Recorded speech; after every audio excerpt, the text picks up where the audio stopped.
Australia po ngayon. Ano may paglingkod po namin? Anong maserbisyo ko sa'yo? Meron, ano, ano lang po, yung meron lang po bang makausap dyan? Okay. Kahit kayo po kausapin na lang. Wala po ba talaga kayong makakausap dyan, ma'am, sa Australia? Sa ngayon po, wala. Bukas pagpasok ko meron na. Pagpasok mo sa trabaho.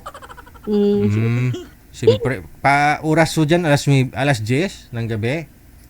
Opo. Hindi po, 8. 8, pareho lang po ngayon dito sa Pilipinas. Mm. Okay. Ano status niyo po ngayon? Status ko po, Marital, may asawa po ba kayo? May hiwalay na? wala po. Wala talaga kayong asawa? Wala po. As in, May anak ako pero wala akong Oh. asawa. Wala na po kami. pero sana ho yung tatay po ng anak mo? Ay, andito rin po pero wala na po kami. Sorry po. Bali ho, dyan din sa Australiano po, asawa mo. Hindi po. Pinoy din. Mm-mm. Pero nagsama po kayo.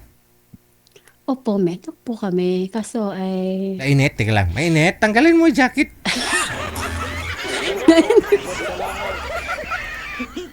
Nahot seat ako kasi nahihiya ako. Parang open po talaga, no? Wala Mahaba naman. po kasing story. Mahaba po kasing istorya yun. Pero okay na po ako. May peaceful mind na po kaysa yung dati. Okay na po ako. Dyan po kayo nagkakilala nitong... Ay, hindi po. Ah. Pa lang kami, mag-asawa na kami dyan sa Pinas nung pumunta kami dito. Dumarating po yung problema na na medyo siya yung may problema, hindi naman ako. Ano po yun, sabay po ba kayo pumunta dyan sa Australia? Ay, hindi po. Siya muna nauna. Okay. Mm. Tapos kinuha yung family niya dito. napunta ka. Live po ba tayo ngayon? Hindi po. Walang nanonood. Ay, salamat naman po. Kala ko po meron eh.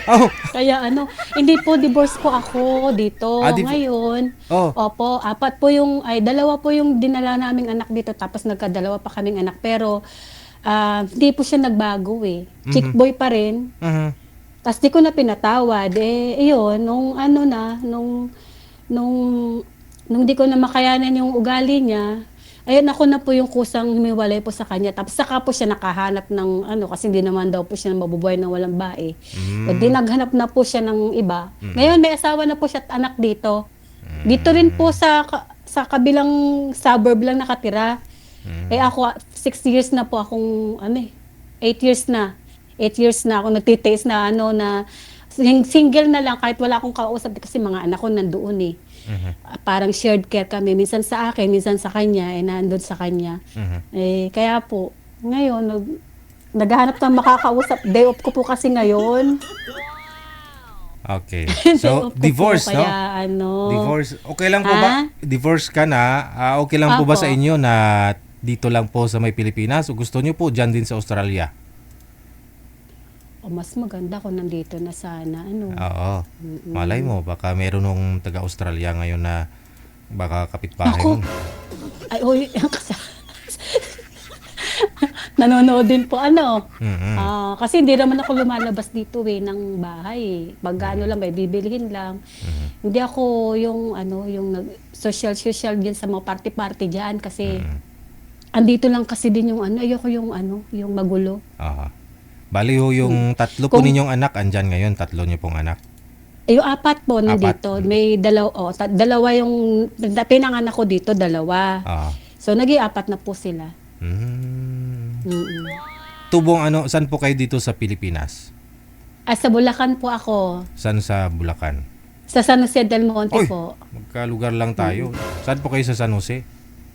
Doon po sa may area B, sa may sample. Sa pagbaba doon. Ay, doon dyan kayo? Madaanan mo lang, road 2 lang Ngayon, Road 2. opo, may caller po kami na taga area H din kagabi. Okay. Oo. Andun din. Banda malapit sa Sampol. Okay. Ngayon, binasted ho siya ng nakausap niya na taga Rizal. Kasi nga po, baka gusto niyo pong i-mine. Ay, gano'n. Ay, gano'n. Baka nanonood po yun. Basta yung... Kapitbahay mo sana yun, ma'am. naman? Yung loyal, ha? Loyal Yung talaga. loyal lang po. Kasi, ayoko na chick boy. Kasi ang hirap eh. Masakit sa sa heart. Si Mr. po, kasi na phobia na po kayo, parang Oo, asawa. naphobia na po ako eh. Oo. Nagtitiis na nga lang ako dito para maging peaceful mind naman eh. Aha. Kaso kung minsan gusto ko na may makausap. Kung mag-work, pero pag di friends sad eh. Ganon lang, oo. Sige. Ilang taon na po kayo, ma'am? 52 na po ako. Ano pong pangalan ninyo? Yung pangalan ko, Jenny Grace. Jenny. Grace lang yung... Grace. Jenny. Si Madam Gracia, no? Si Gracia. Ngayon po, yung apat nyo pong anak, andun ho sa tatay nila. Malalaki. Opo. Yung dalawa po, na may sarili na silang Bahay. inupahan. Mm-mm. Kasi adult na eh. Tapos dalawa po, shared care kami. Minsan sa akin, minsan sa kanya. Mm. Ayun. Mm. Okay, sige.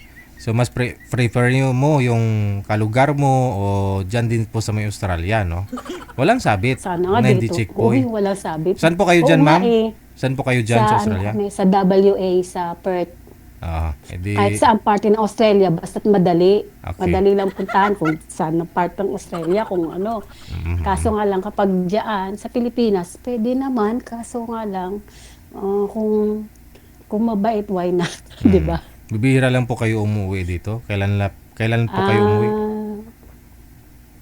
Ano po, nung last year, Last year pa. gusto ko po every year umuwi kasi yung nanay ko nandyan. Sa Sampol. Okay. Sige. No? Standby lang po kayo sa linya, ma'am, ha?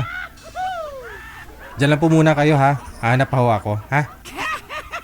Salamat po.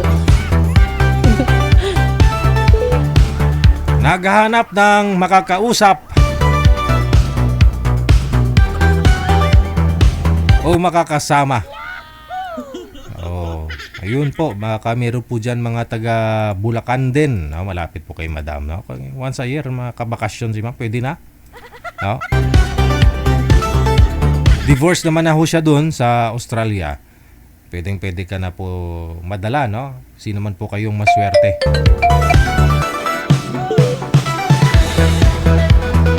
Nasa Viber po si Madam, ha?